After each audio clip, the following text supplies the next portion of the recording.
Whitney Houston's death wasn't as simple as a headline in a report. Sure, the paper said she passed away in a hotel bathroom. End of story. But the truth? It's way more tangled than that. When investigators finally stepped inside that room, what they saw didn't match the picture the world was given. People were told the water was boiling hot, but that wasn't the only strange thing. The scene looked off, not totally wrecked, but just enough to make everyone wonder what really went down that day. And there she was, Whitney, a voice that could shake the world, more alone than she had ever been before. The report labeled it an accident, but hidden deep in those pages was one tiny detail that refused to stay quiet. A detail so strange, it made even veteran examiners pause and whisper, "Something's not right here." This isn't about replaying that tragedy. It's about pulling back the curtain on the years of pressure, heartbreak, and emotional storms that built up over time. The real story behind the pain that led Whitney to that day, and the one shocking clue that flipped everything we thought we knew about her final hours. Before Whitney Houston became the voice everyone worshipped, she was just a young girl from Newark trying to fit into a world that demanded perfection before she even knew what it cost. Born in 1963 in Newark, New Jersey, Whitney came from a family where music wasn't just a passion. It was a legacy she was expected to carry. Her mother, Sissy Houston, treated gospel like it was sacred armor, and her cousin, Dionne Warwick, was already chasing chart-topping fame. For Whitney, New Hope Baptist Church wasn't just a Sunday ritual. It was her first stage. The stained glass windows glowed as the choir thundered through hymns, and little Whitney stood there surrounded by powerhouse women whose voices could shake the building itself. There she learned the discipline behind every note, breath control, vibrato, and that spine-chilling awareness that her voice had the power to stop time. But outside those church doors, the world wasn't nearly as kind. Newark still carried the scars of the late 60s riots, sirens echoing through the streets, boarded up homes, and neighborhoods trying to hold themselves together. By the 1970s, Whitney started following her mother into smoky nightclubs where the air felt heavy with stories and broken dreams. The crowd buzzed, drinks clinked, and Sissy stood on stage steady as steel, holding command while tension swirled around her. From the dark corners of those rooms, Whitney watched in silence, studying, listening, learning how strength and grace could exist in the same breath. It was there she absorbed the lesson that would guide her forever. The stage was power, but it could also be a battlefield. Sometimes survival meant singing louder than the chaos happening just a few feet away. Even in the rough streets of Newark and Harlem, Whitney had something that couldn't be ignored. By her teenage years, she carried a glow that made people stop and stare. Not because she was innocent, but because she had this rare mix of softness and pure fire burning inside. When she opened her mouth to sing, her voice didn't just come from her throat, it came from deep within, like gospel and grit had melted together into something powerful and unstoppable. Then came 1984, the year everything changed. Clive Davis spotted her, eyes sharp, instantly realizing he was looking at a sound the world had never heard before. When Whitney stepped onto the Merv Griffin show, it wasn't just another performance. It was the start of a new world. The lights hit hard, the cameras rolled, and behind the scenes, strangers in sharp suits began mapping out her destiny right before her eyes. They told her how to move, how to sound, how to be. Not too gospel, not too soul. Make it crossover, make it clean, make it safe. That was the start of a quiet war. The battle between the polished pop star they wanted and the real Whitney from Newark's church pews and smoky clubs who just wanted to sing with her whole heart. The world cheered for the new polished superstar, but with every standing ovation, a little more of the girl from New Hope Baptist Church disappeared. That slow fading, hidden behind fame and flashing lights, would later become one of the darkest truths behind her downfall. Her rise wasn't just big, it was history in the making. Yet the higher Whitney climbed, the lonelier she became, and no one really knew why. When her debut album dropped in 1985, it didn't just succeed, it exploded. 25 million copies sold, record-breaking singles, and a young black woman suddenly crowned as America's newest pop princess. The crowd roared, the cameras flashed, and to the world, it looked like a dream come true. But beneath that perfect image, a darker story was quietly forming. While white America celebrated her, whispers started building within her own community. Some said she had crossed over too far. Radio hosts laughed, calling her music too clean. Critics said it lacked grit, that it was too safe. And then came the words that cut the deepest, the ones that spread through barbershops, record stores, and backroom conversations. Whitney's too white. Those three words haunted her. Whitney, the same woman who grew up in gospel choirs, who learned strength in smoky Harlem clubs, was now being called a sellout by the very people she wanted to inspire. The pain of that irony ran deep. The more she tried to unite worlds through her music, the more those worlds tried to pull her apart. The music industry built Whitney's image like a product. Spotless, marketable, made to please the mainstream, but behind the sparkle, she was the one paying the emotional price. Every criticism hit her hard. Friends later revealed she carried those painful headlines folded up in her bags, reading them alone between shows, trying to figure out why success suddenly made people question her identity. How could being loved by the world make her feel less connected to her own roots? Fame for Whitney stopped being a light that guided her. It became a spotlight that burned. Then came 1991. The night that changed everything and nothing all at once. She walked out onto the field at Super Bowl 25 and sang the national anthem with such power and control that the entire country froze in awe. Her performance was perfect. It became the gold standard for every anthem that followed.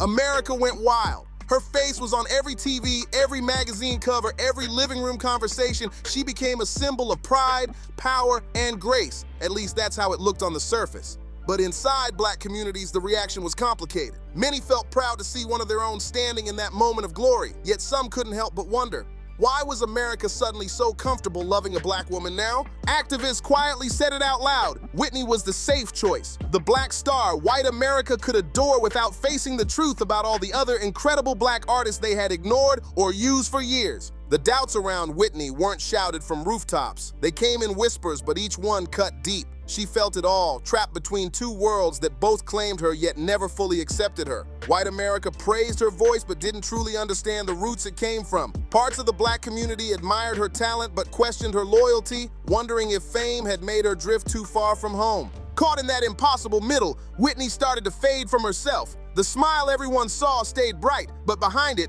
cracks were spreading. Quiet, hidden, and dangerous. Those glittering years weren't just her golden era, they were also the years when her loneliness settled in for good. It became her constant shadow, something no award, no applause, and no camera flash could chase away. That loneliness would follow her for the rest of her life, leaving marks no autopsy could ever explain. Before the world knew the superstar, there was still that girl from Newark, the one who sang in church pews and dreamed with her whole heart. And before that spotlight ever hit her, there was one person who truly saw her for who she was. Robin Crawford. Their story began in the summer of 1980, inside a community center in East Orange. Whitney was 17, bright, curious, and restless, trying to figure out who she was becoming. Robin was 19, calm, grounded, and fearless. When they met, something just clicked. It wasn't about fame or music. It was deeper. A genuine connection that made them both feel seen in a world already trying to shape them into something else. People who saw Whitney and Robin in those early years said they were inseparable. They moved together like two halves of the same heartbeat, always in sync. Whitney trusted Robin in a way that was rare for someone raised under so much pressure. The expectations, the fame, the family legacy that demanded perfection. Robin wasn't just her friend, she was her calm in the chaos. When the spotlight started spinning too fast, Robin became the one who steadied her. She kept schedules in check, guarded her backstage, and shut out the constant noise that fame brought with it. Bit by bit, she became Whitney's anchor, the one person who made her feel safe when everything else around her started to shake. But of course, the world noticed their closeness too. And back then, that kind of bond sparked whispers, the kind that could ruin careers overnight, especially for Black artists already fighting to be taken seriously. Those rumors weren't just gossip, they were dangerous. The whispers turned into speculation, and soon into quiet accusations behind closed doors. Music executives, image managers, even family members started worrying that the public would get the wrong idea. They warned Whitney that being seen as too close to another woman could destroy everything she had worked so hard for. For Whitney, the pressure was crushing. Her faith weighed heavy on her. She'd been raised in a church where anything outside traditional norms was called a sin, and her family's expectations made it even harder, leaving her torn between love, loyalty, and the fear of losing everything. Some of Whitney's relatives started to quietly question her friendship with Robin. They didn't understand it, and the rumors made them nervous. Then came the record label, the powerful machine investing millions into Whitney's image. They wanted perfection, clean, safe, easy to market. No controversy, no whispers, no questions. So under that crushing pressure, Whitney made a heartbreaking choice. She picked the world's expectations over her own peace. Robin would later describe that moment as painfully quiet, the kind that stays with you forever. Whitney handed her a Bible and told her their relationship, whatever people wanted to call it, had to change. Not because either of them wanted it to, but because the industry demanded it. That's when the deep loneliness that would shadow Whitney's life finally took root, the kind that no applause could ever fill. Even after they redefined what they were, Robin didn't leave. She stayed by Whitney's side for nearly 2 decades, loyal, steady, and unshakable. She wasn't just a friend anymore. She became Whitney's assistant, creative partner, and emotional guardrail. People close to them said Robin was the only one who could tell Whitney no without fear. When Whitney started to spiral, Robin was the one pulling her back. When insecurity crept in, Robin reminded her of her worth. And when the industry pushed too hard, Robin stood like a shield in front of her. But fame, it's a powerful thing. It doesn't just lift you up, it eats away at the people holding you steady, slowly corroding even the closest bonds. As Whitney's fame exploded, her world got louder. Flashing cameras, endless tours, crowds of people who all wanted something from her. And somewhere in all that noise, Robin's steady influence began to fade. When Bobby Brown came into the picture, everything shifted. The calm and structure Robin had built clashed head-on with Bobby's wild, unpredictable energy. And soon, the tension was impossible to ignore. People close to them said the atmosphere around Whitney turned into a quiet battleground. Loyalty on one side, chaos on the other.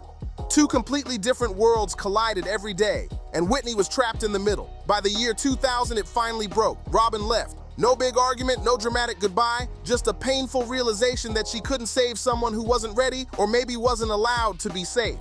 When Robin walked away, Whitney didn't just lose a friend, she lost her balance, her anchor, the last person who remembered the real her, the version that existed before fame swallowed everything. It was the kind of loss no one could see, but it left a mark deeper than any scandal or headline ever could. This was the beginning of the unraveling, one that didn't start with fame or drugs or marriage, but with the quiet disappearance of the one bond that ever made her feel truly seen. And once Robin was gone, Whitney's world didn't just close in, it devoured her.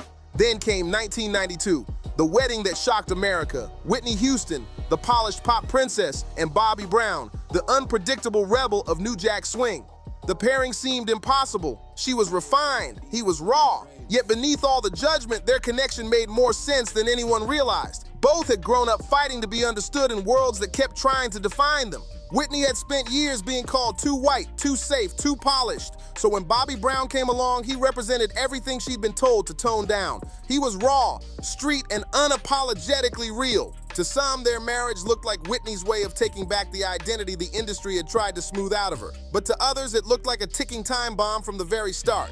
Their relationship was passionate but unpredictable, full of highs that felt electric and lows that hit like thunder. Friends later said their arguments could start over something small and explode in seconds. Jealousy simmered just beneath the surface. Bobby struggled to live in Whitney's massive shadow, and Whitney struggled with the weight of carrying someone who couldn't always handle her success. Their love was genuine, but it burned too hot, the kind that leaves emotional scars even in the best of moments. By the mid-1990s, the tension inside their home was no longer a secret. Some nights, it looked like pure happiness, laughter echoing through the halls, music playing, and moments that felt like a normal family life. But other nights turned dark. Voices rose, doors slammed, and the silence afterward felt heavier than any noise.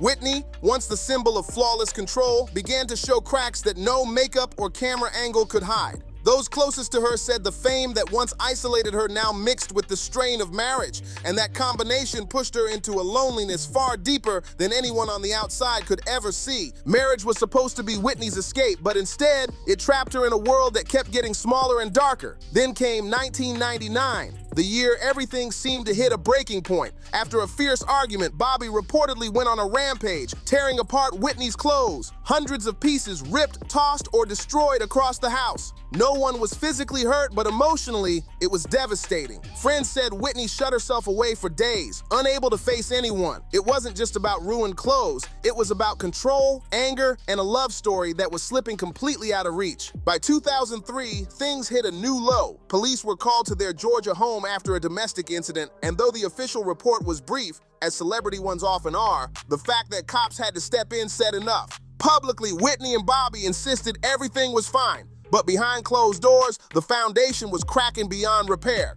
Around this same time, Whitney's struggles began to deepen. Whether it was the pressure of fame, the chaos at home, or her own private battles, no one could say for sure. But the toll on her was visible. Her voice, that once-in-a-lifetime gift that used to soar without effort, began to tremble. Notes that once seemed effortless now cracked mid-performance. Concert cancellations started piling up, and the spark that once lit up stages all over the world began to flicker. Behind those doors, Whitney wasn't just fighting the world, she was fighting to hold on to herself. Friends said reaching Whitney became nearly impossible. Calls went unanswered, visits grew rare, and the light that once followed her everywhere started to fade. Then came Being Bobby Brown, the 2005 reality show that was supposed to show the world a normal couple just living their lives. But instead, it exposed something raw and heartbreaking. The Whitney Houston everyone once saw as flawless, graceful, powerful, untouchable, now looked fragile, drained, and lost. It felt like the world had been handed a backstage pass to her private pain, and instead of offering her compassion, people turned it into a spectacle.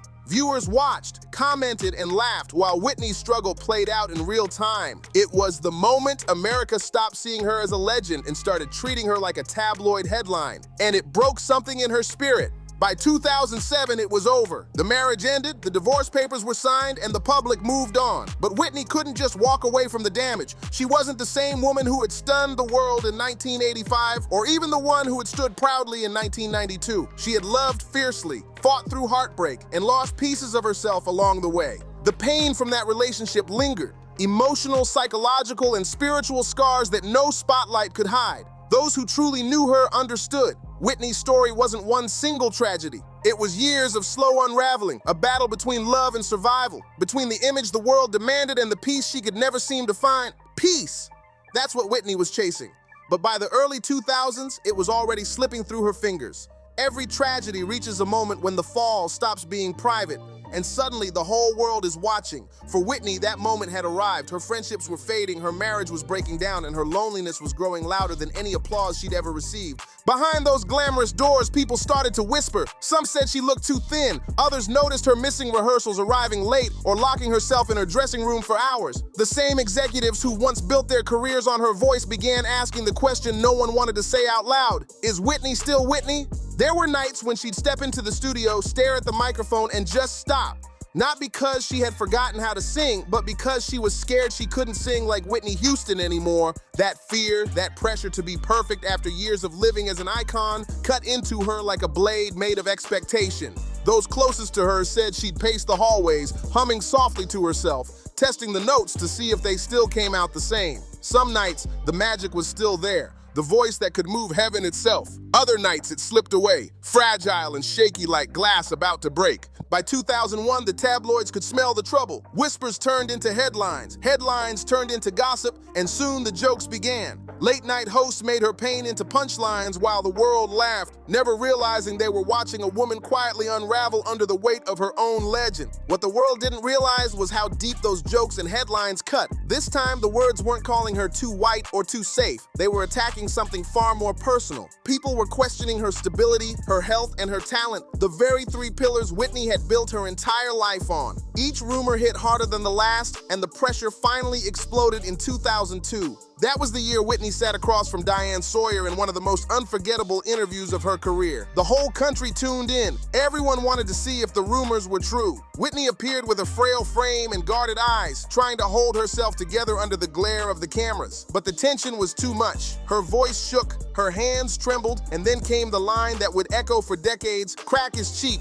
The world gasped, not just at what she said, but at how broken she looked in that moment. For the first time, Whitney's pain wasn't hidden behind studio doors or hotel walls. It was right there on national TV, raw, replayable, and stripped of all glamour. The same world that had once crowned her, the voice of a generation, now turned her into a meme before memes even existed. The girl from Newark, the golden pop princess, had become a public spectacle. The fall wasn't quiet anymore. It was televised, analyzed, and mocked. And as if that humiliation wasn't enough, 2 years later came Being Bobby Brown, the reality show that exposed everything Whitney had once tried so hard to keep private, a show that should have never been made. Cameras followed Whitney everywhere, through airports, living rooms, even her most private moments. Being Bobby Brown didn't just show a celebrity marriage, it revealed a slow heartbreak unfolding on screen. Producers later admitted they weren't sure if they were filming entertainment or witnessing a tragedy. Viewers saw Whitney laugh too loud, move too fast, and speak too sharply.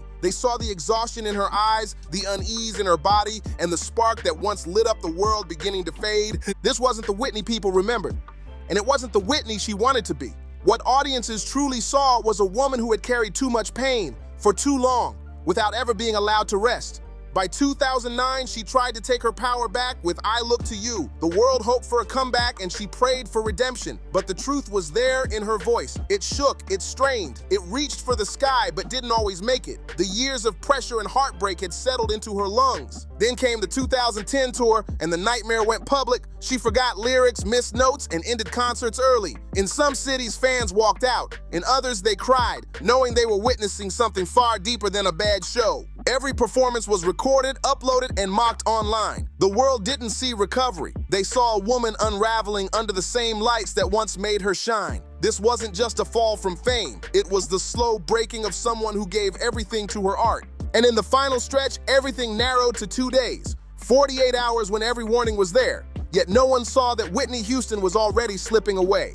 By early February 2012, Whitney Houston was holding herself together with the last pieces of strength she had left. To the public, she was still the icon. Rehearsing, smiling, preparing for Clive Davis's famous pre-Grammy party, her annual chance to remind the world that she was still standing. But inside the Beverly Hilton, something felt off. The walls around her seemed to be closing in fast. Those who saw her in those final days said she seemed restless, her emotions flipping from calm to chaos within minutes. Some described her as drained, others said she looked scared, and a few quietly admitted she no longer looked like the Whitney they once knew. The glow was dimming. Then came February 9th, the moment that should have been the loudest warning sign. Paparazzi cameras caught her outside the hotel, stumbling slightly as she walked. Her steps were unsteady, her hair damp, her expression tight and uneasy. The camera flashes burst like lightning across her face, freezing her pain in a single instant. Every tremor, every flicker of exhaustion was captured for the world to analyze later. Witnesses said she kept rubbing her arms like she was cold, even though Los Angeles was warm that day. It wasn't the weather she was feeling, it was something heavier, something inside. Those who loved her could sense it. She was fighting hard just to hold on, trying to be Whitney Houston for one more show, one more picture, one more night in a world that no longer gave her the peace she'd been searching for her whole life. One hotel staff member later said Whitney kept asking where certain people were, even though she'd already talked to them earlier. At the time, it seemed harmless, just small lapses anyone might have. But looking back, those little moments felt chilling, tiny cracks forming in real time. By February 10th, things started to unravel faster. Inside her suite, Whitney reportedly slipped in the bathroom and scraped her hand on a sharp edge. It wasn't serious, just a small red cut, but it was another quiet warning. She was rushing, distracted, barely aware of her own space. Her team quickly cleaned the wound, bandaged it, and kept it quiet. No drama, no questions, just another secret added to the growing list of things no one wanted to talk about. That night, the tension in the air was heavy. Whitney got into a mild argument with close friends about plans for Grammy weekend. It wasn't explosive, but it showed how fragile she'd become. Voices were raised, emotions flickered. One moment she was smiling and laughing, the next she pulled back, distant and uneasy. People who were there said it was like watching her wrestle with something invisible, a storm building inside her that no one could calm. And then came the morning of February 11th. Whitney woke up early, restless, pacing around her suite. She hummed softly to herself, testing her voice like she always did. And then, in a moment that would later feel hauntingly symbolic, she began to sing. Not for a crowd, not for cameras, but for herself. It was the sound of a woman still searching for peace, even as the world around her quietly prepared to let go. It wasn't a full song, just a few soft lines. Her voice was thin, shaky, almost whispering through the notes. The same voice that had once filled arenas now cracked on the simplest phrases. Her assistant would later say it sounded like Whitney was testing herself, or maybe trying to remind herself she still had that gift inside her. Around 2 p.m., her assistant stepped out to grab clothes and prepare for the night ahead. It was routine, nothing unusual. No one realized that this would be the last time anyone who loved Whitney Houston would ever see her alive. The tiny signs were there. Her throat dry when she spoke, her hand pressed against her chest, her fingers trembling as she moved. But to everyone around her, it just looked like exhaustion, like another long day in the life of a superstar. For the first time in days, Whitney was alone. And for the last time in her life, she was completely unguarded. What happened next inside that quiet Beverly Hilton bathroom would become the moment everything changed, the final tragic turning point in a story the world thought it already knew. 3:36 p.m., February 11th, 2012, the minute time seemed to stop. Outside her suite, the hotel buzzed with life. Makeup artists rushing, producers checking sound systems, assistants answering phones, publicists smoothing out last-minute problems before Clive Davis's party. The chaos of the music world continued just a few feet away, unaware that behind one closed door, a legend story was reaching its final, heartbreaking chapter. When Whitney's assistant walked back into the room, something immediately felt wrong. The bathroom door was cracked open, steam spilling out into the hallway. Inside, the air was heavy, far too hot, and the water in the tub was still steaming, hotter than anyone would expect, hotter than made sense. Whitney's arm floated strangely above the surface. Her assistant screamed for help, her voice echoing off the marble walls as she tried to pull Whitney up but couldn't. The tub was too slippery, her hands trembling too hard. Within seconds, hotel security and medical staff rushed in.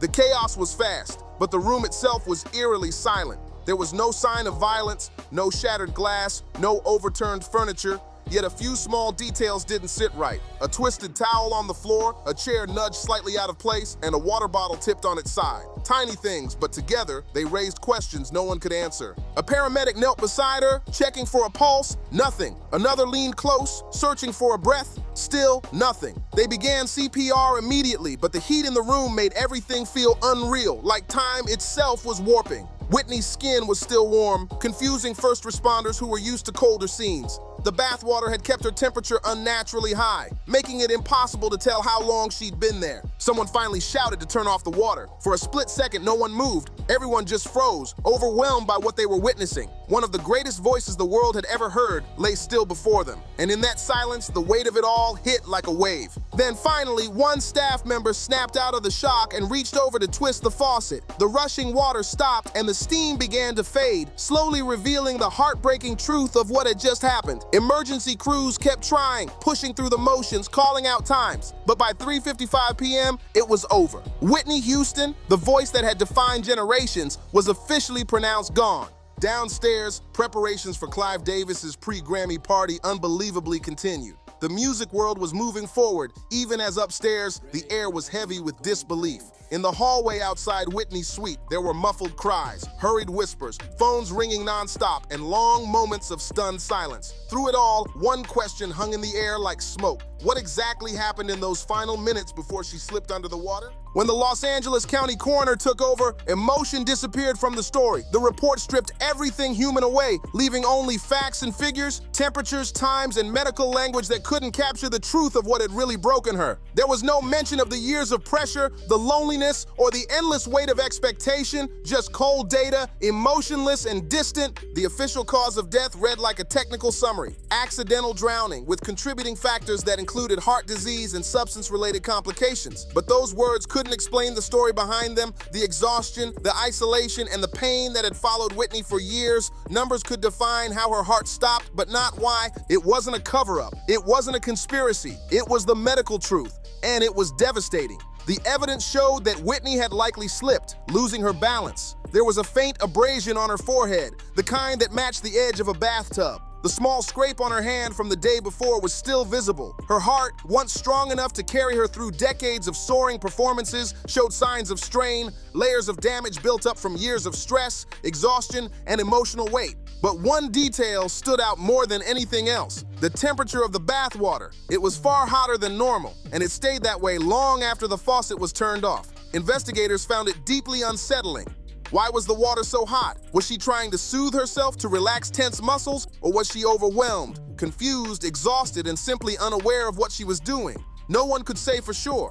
There were no signs of foul play, no bruises, no broken objects, no defensive marks, no hint that anyone else had been there. What the autopsy revealed was far more tragic than any rumor or theory. A body that had been fighting for far too long. Whitney had battled pressure, sleepless nights, heartbreak, and the toll of a life lived under constant spotlight. Every part of her showed the cost of being asked to give everything, her voice, her soul, her peace, without ever being allowed to rest. One examiner quietly said her body looked like that of someone who had been tired for years. It wasn't criticism, it was compassion, an acknowledgement of how much she had endured just to keep singing. Whitney's heart, both physically and emotionally, had carried more than any person should. That was the part no report could ever capture. The autopsy could explain how she died, but it could never answer why she ended up alone in that hotel bathroom just hours before a party meant to honor her. The file listed temperatures, organ conditions, times, and clinical details, but none of it spoke to the years of fear, pressure, identity battles, and loneliness that had weighed her down.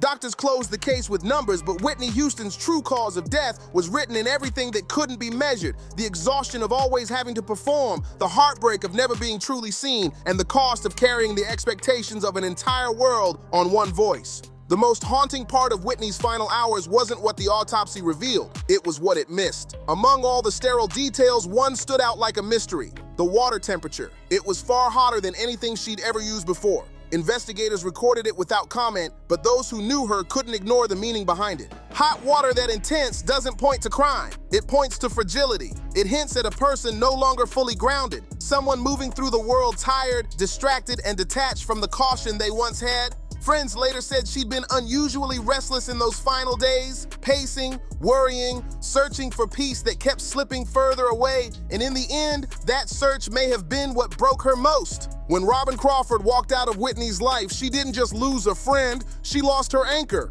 Robin was the one person who could pull her back down to earth when fame lifted her too high or chaos dragged her too low. Without that steady presence, Whitney's world lost its balance. The connection that once reminded her she was human, not just a product, was gone. As fame grew, so did the pressure to stay flawless. The same crossover success that had once lifted her to superstardom slowly became her cage. Every off note, every shaky performance, every harsh review cut deeper than before. Whitney understood something most artists never want to face. Once the industry thinks you're slipping, it stops reaching out its hand. And when her voice, the very thing that defined her, began to change, Whitney felt her identity slipping with it. It wasn't just about losing control of her sound, it was about losing the one thing that made her Whitney Houston. At home, the cracks widened, arguments grew louder, trust faded, and the peace she desperately needed vanished. The house that should have been her refuge became just another battleground. As the years passed, the isolation tightened around her like a shadow she couldn't shake. Surrounded by people but unseen by them, Whitney became a ghost inside her own fame. A woman who had everything the world could offer but none of the grounding love that once kept her whole. Whitney's exhaustion didn't strike all at once. It built up slowly, quietly, year after year, until her body simply couldn't hide it anymore. The weight of fame, the constant pressure, the loneliness behind the lights, it all stacked up like invisible bricks. None of that can ever fit into an autopsy report. You can't label heartbreak, you can't measure emotional exhaustion, and you can't calculate what happens when the world keeps taking from a person who's already given it everything. The official report could tell us how Whitney Houston died, but it could never tell us why. The truth, the deeply human truth, is written in everything the report left out. The fear, the isolation, the quiet ache of someone who tried to keep shining even as the world watched her fade. Whitney Houston's story doesn't end in that hotel room or in a file filled with numbers. It ends in the questions we still ask today. About fame, about pressure, about how far someone can go before the world's demands become too much. Her tragedy isn't just about loss, it's a mirror reflecting what fame can do to even the brightest souls. And so now I want to hear from you. What do you think was the real turning point in Whitney's story? Was it the fame, the loneliness, or the pressure to be perfect? Drop your thoughts in the comments below. Your perspective matters. And if this story moved you, don't forget to like, share, and subscribe for more deep dives into the untold truths behind the icons we thought we knew. There's still so much more to uncover. And the next story might just change everything you thought you knew about fame, power, and what it costs to be a legend.